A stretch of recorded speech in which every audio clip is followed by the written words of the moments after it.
अब आर्टिकल में हम अपने अगले पॉइंट को डिस्कस करते हैं, जो कि ये है कि इनडेफिनाइट आर्टिकल यानी कि ए और एन को आपने कहाँ कहाँ पर यूज़ करना है।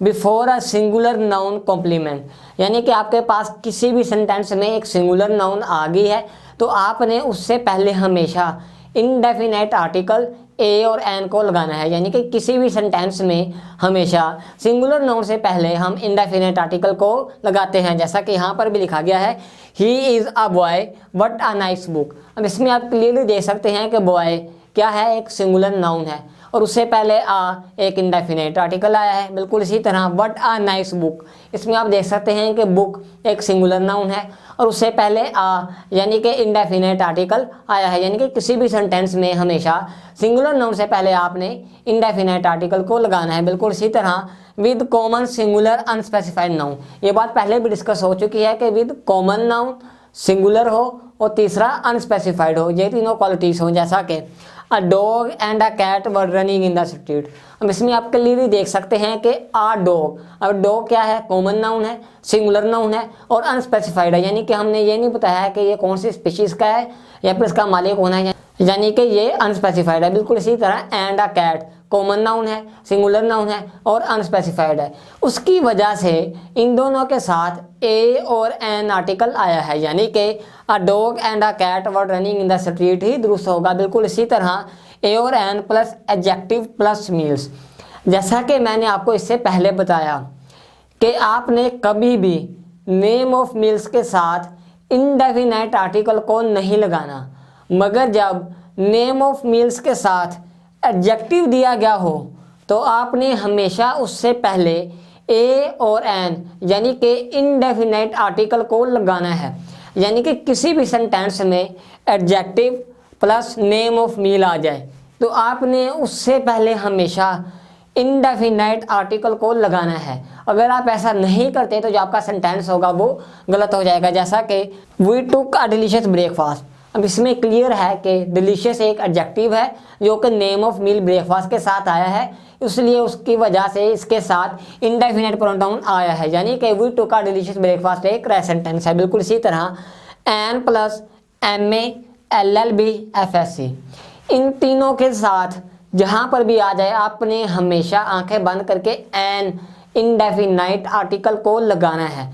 और ये एक हार्ड एंड फास्ट रूल है, अगर आप ऐसा नहीं करेंगे तो जो आपका सेंटेंस होगा वो गलत हो जाएगा। यानी कि he is an FSc student, अब इसमें आप क्लियरली देख सकते हैं कि एफएससी के साथ एन यानी कि इंडेफिनाइट आर्टिकल आया है।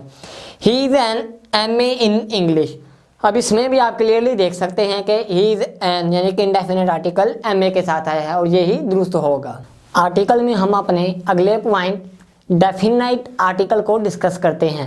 अब डेफिनाइट आर्टिकल को हमने कहाँ कहाँ पर यूज़ करना है, हमने ये डिस्कस करना है। सबसे पहले यूनिक थिंग्स, अब यूनिक थिंग्स में ह्यूमनली ऑब्जेक्ट्स हैं। अब जो हमारा सोलर सिस्टम है उसमें अर्थ, मून, सन और स्काई, इन चारों के अलावा आपने किसी के साथ भी दी यानी कि डेफिनेट आर्टिकल को नहीं लगाना। सिर्फ और सिर्फ इन चारों के साथ ही आपने दी आर्टिकल को लगाना है, बाकी किसी के साथ भी आपने दी आर्टिकल को नहीं लगाना है। यानी कि the moon is looking beautiful, ठीक है, the Mars revolves around the sun, ये गलत हो जाएगा। क्यों? क्योंकि जैसा कि मैंने आपको बताया कि मार्स के साथ द आर्टिकल नहीं आएगा, उसकी वजह से मार्स रिवॉल्व्स अराउंड द सन ही ठीक होगा, जबकि अर्थ रिवॉल्व्स अराउंड द सन गलत हो जाएगा। दी अर्थ रिवॉल्व्स अराउंड द सन ही ठीक होगा। क्यों? क्योंकि जैसा कि मैंने आपको बताया अर्थ, मून, स्काई, सन, हमारे सोलर सिस्टम में इन चारों के अलावा आपने किसी के साथ भी डी आर्टिकल को नहीं लगाना। अगर आपने ऐसा किया तो जो आपका सेंटेंस होगा वो गलत हो जाएगा।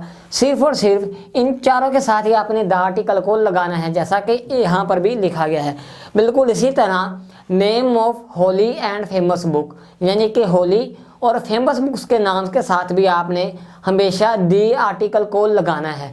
अगर आप ऐसा नहीं करेंगे तो जो आपका सेंटेंस होगा वो गलत हो जाएगा, जैसा कि यहाँ पर भी लिखा गया है name of holy and famous book, the holy Quran, the Bible, the Ramayana, the Gita, the Injil, the Guru Granth, अब इनमें आप क्लियरली देख सकते हैं कि ये सब की सब होली बुक्स हैं और उनके साथ द आर्टिकल को आया है, यानी कि इनके साथ अगर आप द नहीं लगाएंगे तो जो आपका सेंटेंस होगा वो गलत हो जाएगा। जैसा कि I am reciting the holy Quran, ये ठीक होगा, जबकि I am reciting Holi Quran देखने में अच्छा और ठीक लगता है मगर ये गलत हो जाएगा। क्यों? क्योंकि होली कुरान किस में आता है? होली बुक्स में, और होली बुक्स के साथ हमेशा हम द आर्टिकल लगाते हैं, यानी कि I am reciting the holy Quran ठीक होगा। I am reciting the Anjali, I am reciting the Guru ग्रंथ, यानी कि हमेशा होली और फेमस बुक्स के साथ ही आपने द आर्टिकल को लगाना है। बिल्कुल इसी तरह नेम ऑफ हिस्टोरिकल बिल्डिंग्स, अब जितनी भी हिस्टोरिकल बिल्डिंग्स हैं, मतलब जो कि पुरानी या फिर तारीखी इमारत हैं, उनके साथ हमेशा आपने दी आर्टिकल को लगाना है। अगर आप उसके साथ द आर्टिकल नहीं लगाएंगे तो जो आपका सेंटेंस होगा वो गलत हो जाएगा, यानी कि इनके साथ द लगाना कंपलसरी है। जैसा कि दी Taj Mahal is a beautiful building, ये ठीक होगा। Taj Mahal is a beautiful building, ये गलत हो जाएगा। क्यों? क्योंकि अब इसमें ताजमहल हमारे पास क्या है? एक हिस्टोरिकल बिल्डिंग, और उसके साथ द आर्टिकल आना कंपलसरी है। उसकी वजह से the Taj Mahal is historical building ही ठीक होगा। बिल्कुल इसी तरह the Badshahi mosque lies in the heart of Pakistan, अब इसमें भी आप देख सकते हैं कि दी बादशाही मॉस्क, यानी कि हमने द आर्टिकल लगाया है, उसी के साथ ही हमारा सेंटेंस ठीक होगा। अगर हम यहाँ पर नहीं लगाएंगे तो वो गलत हो जाएगा। दी बादशाही मॉस्क होगा। बिल्कुल इसी तरह द कुतुब मीनार, द कुतुब मीनार ही ठीक होगा। बिल्कुल इसी तरह नेम ऑफ माउंटेन रेंजेस, यानी कि माउंटेन रेंजेस के जो नेम्स हैं उनके साथ भी द आर्टिकल आएगा। सादा माउंटेन्स के साथ द आर्टिकल नहीं आएगा, यानी कि जो एक पहाड़, मगर जो छोटे छोटे पहाड़ों से मिलकर माउंटेन रेंजेस बने हों उनके साथ हम द आर्टिकल का लगाएंगे, यानी कि द कराक्रम माउंटेन। अब इसमें आप क्लियरली देख सकते हैं कि कराक्रम माउंटेन यानी कि माउंटेन रेंजेस में आता है, इसलिए उसके साथ द आया है, यानी कि the Karakoram mountain represents a very beautiful sight, ये ठीक होगा। जबकि Karakoram mountain represents a beautiful sight देखने में अच्छा और ठीक लगता है, मगर ये गलत हो जाएगा कि माउंटेन रेंजेस के साथ डेफिनेट आर्टिकल आना कंपलसरी है। बिल्कुल इसी तरह दी हिमालयास, यही ठीक होगा। जबकि सादा हिमालयास यानी कि दी के बगैर हिमालयास आप लगाएंगे तो वो गलत हो जाएगा, और इन सब के साथ द आर्टिकल आना कंपलसरी है। बिल्कुल इसी तरह names of reverse and oceans के साथ भी आपने डेफिनेट आर्टिकल यानी कि द को लगाना है, यानी कि जो नेम्स ऑफ रिवर्स हैं और जो नेम्स ऑफ ओशंस हैं उनके साथ द आर्टिकल आएगा। जैसा कि the Ravi, the Chenab, the Ganga, the Jamuna. अब इनमें आप क्लियरली देख सकते हैं कि इनके साथ हमने दी आर्टिकल का यूज़ किया है। जैसा कि the Ravi river flows in Pakistan, इसमें आप क्लियरली देख सकते हैं कि दी रावी रिवर आया है, जबकि Ravi river flows in Pakistan ये गलत हो जाएगा। क्यों? क्योंकि इसके साथ हमने द आर्टिकल लगाना है, उसकी वजह से the Ravi river flows in Pakistan ही ठीक होगा। बिल्कुल इसी तरह the Pacific Ocean, the Atlantic Ocean, the Arabian सी।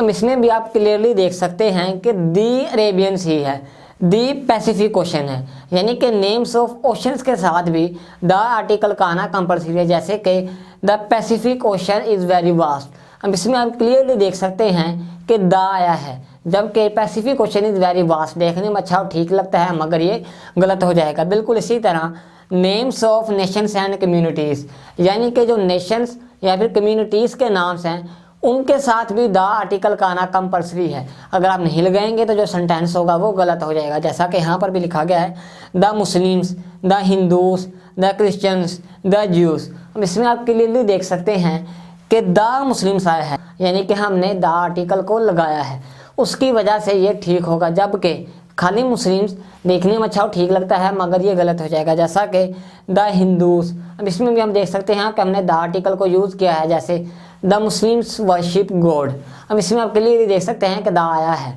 जबकि मुस्लिम्स वर्शिप गॉड यानी कि इसमें द नहीं लगाया, तो ये वाला हमारा सेंटेंस है ये गलत हो जाएगा। बिल्कुल इसी तरह सुपरलेटिव डिग्री, सुपरलेटिव डिग्री यानी कि थर्ड डिग्री या फिर थर्ड फॉर्म, उसके साथ भी हम द आर्टिकल को लगाते हैं। अगर उससे पहले हम द आर्टिकल को नहीं लगाएंगे तो जो हमारा सेंटेंस होगा वो गलत हो जाएगा। जैसा कि द टालेस्ट, द बिगेस्ट, जैसा कि Ahmad is the biggest boy in our class, इसमें आप क्लियरली देख सकते हैं कि बिगेस्ट यानी कि सुपरलेटिव डिग्री या फिर थर्ड फॉर्म है, और उससे पहले द आया है। On the other hand Ahmad is biggest boy in the class. देखने में अच्छा और ठीक लगता है, मगर ये गलत हो जाएगा। क्यों? क्योंकि बिगेस्ट से पहले हमने द आर्टिकल को लगाना है। बिल्कुल इसी तरह नेम्स ऑफ म्यूजिकल इंस्ट्रूमेंट, यानी कि जितने भी म्यूजिकल इंस्ट्रूमेंट्स या फिर मौसीकी के आलात हैं, उनसे पहले हमेशा डेफिनेट आर्टिकल यानी कि द का आना कंपलसरी है। अगर आप नहीं लगाएंगे तो जो हमारा सेंटेंस होगा वो गलत हो जाएगा। जैसा कि the violin, the flute, the guitar. इसमें आप क्लियरली देख सकते हैं कि द वायलिन, यानी कि हमने वायलिन से पहले द आर्टिकल को लगाया है। बिल्कुल इसी तरह द फ्लूट, यानी कि फ्लूट से पहले द आर्टिकल यानी कि हमारा डेफिनेट आर्टिकल आया है। जैसा कि द फ्लूट साउंड्स गुड। अब इसमें आप क्लियरली देख सकते हैं कि द आया है। On the other hand flute sounds good देखने में अच्छा और ठीक लगता है, मगर ये फिर से गलत हो जाएगा। क्यों? क्योंकि नेम्स ऑफ म्यूजिकल इंस्ट्रूमेंट से पहले हमेशा हमने डेफिनेट आर्टिकल यानी कि द का लगाना है। और फ्लूट क्या है? एक म्यूजिकल इंस्ट्रूमेंट। बिल्कुल इसी तरह नेम्स ऑफ न्यूज़पेपर, जितने भी अखबारात हैं और उनके जो नाम्स हैं, उनसे पहले द आर्टिकल का आना कंपलसरी है। अगर हम उससे द नहीं लगाएंगे तो हमारा सेंटेंस फिर से गलत हो जाएगा। यानी कि किसी भी सेंटेंस में नेम्स ऑफ न्यूज़पेपर से पहले हमने द आर्टिकल का लगाना है। जैसा कि the New York times, the times of India. अब इसमें आप क्लियरली देख सकते हैं कि नेम्स ऑफ न्यूज़पेपर से पहले हमने द आर्टिकल का यूज़ किया है। जैसे the New York times has a mistake in it. अब इसमें आप क्लियरली देख सकते हैं कि हमने द का लगाया। On the other hand New York times has a mistake in it. अब इसमें हमने द नहीं लगाया तो ये हमारा सेंटेंस गलत हो जाएगा। क्यों? क्योंकि अब इसमें न्यूयॉर्क टाइम क्या है? एक न्यूज़पेपर का नेम है और उससे पहले द आर्टिकल का आना कंपलसरी है। अगर हम इन सबसे पहले डेफिनेट आर्टिकल को नहीं लगाते तो जो हमारा सेंटेंस है वो गलत हो जाएगा।